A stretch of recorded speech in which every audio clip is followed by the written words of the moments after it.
Hi guys, my name is Amy. I'm from Superior Science, and today I'm going to show you how to make Oobleck, which is this really cool mixture that you can make at home, which at first glance kind of just looks like a chunky bowl of milk, but there's actually some crazy things about this mixture that make it pretty unique.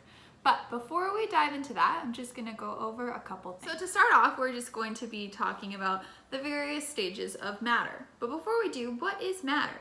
Matter is all around us. Matter is defined as anything that has mass and takes up space. So that could be an orange, that could be some maple syrup, that could be me.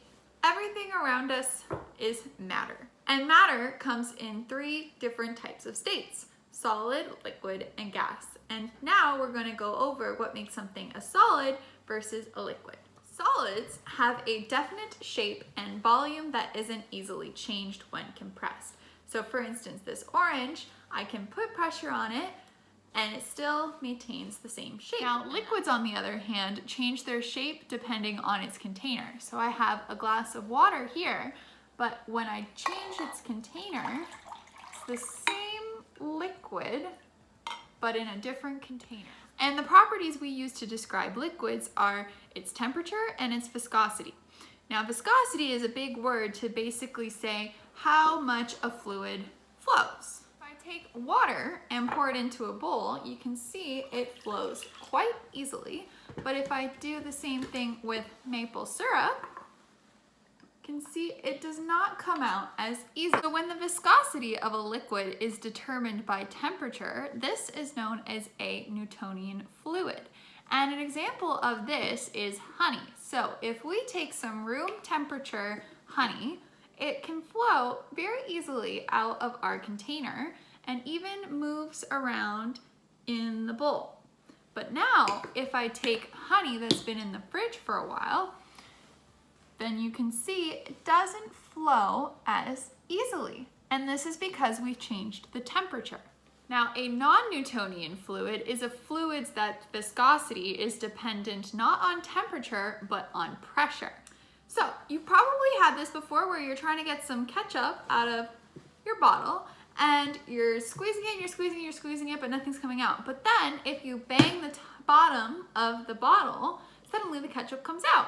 This is an example of a non-Newtonian fluid because by hitting the bottom of the bottle, we're actually increasing the pressure and changing the fluidity of the ketchup. Examples of non-Newtonian fluids that you've probably heard of is quicksand, shaving cream, and today we are going to be exploring our non-Newtonian fluid of Oobleck. So to make this Oobleck at home, you're only going to need a couple of things: some cornstarch, which you might have, it's usually commonly used in baking, and some water. And then make sure to grab some paper towels or some newspapers for your surface that you're going to be working on, because you might spill a little bit of cornstarch. Okay, so for this mixture, we're going to need some cornstarch, and you're going to take about half a cup of this.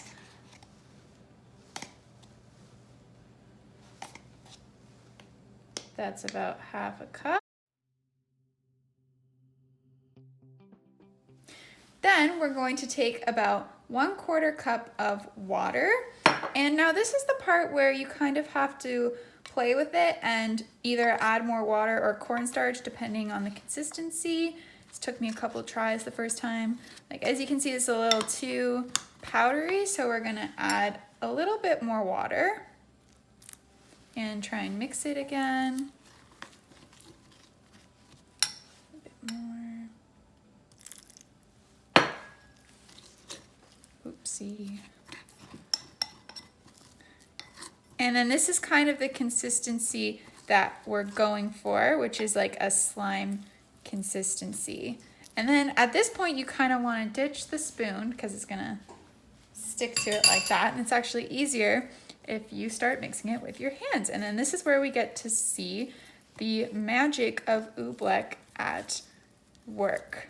So once we have our mixture, you can kind of play with it and see that it looks like a chunky bowl of milk or cottage cheese. So once you have it at this consistency, this is when we can start to experiment and play with our oobleck and just start witnessing the different properties that it has.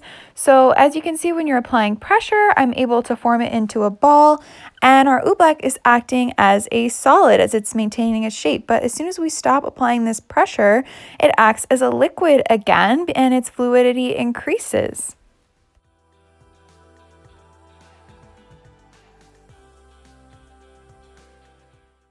So now you guys can be as creative as you want and just experiment with your oobleck. Grab different objects around your house, try and tap it, and you can see it's exhibiting properties of a solid again because it's hard.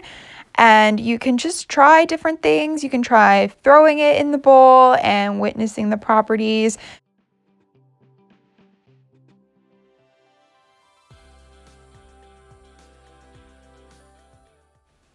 I hope you guys have fun experimenting now that you know how to make this super cool mixture called Oobleck.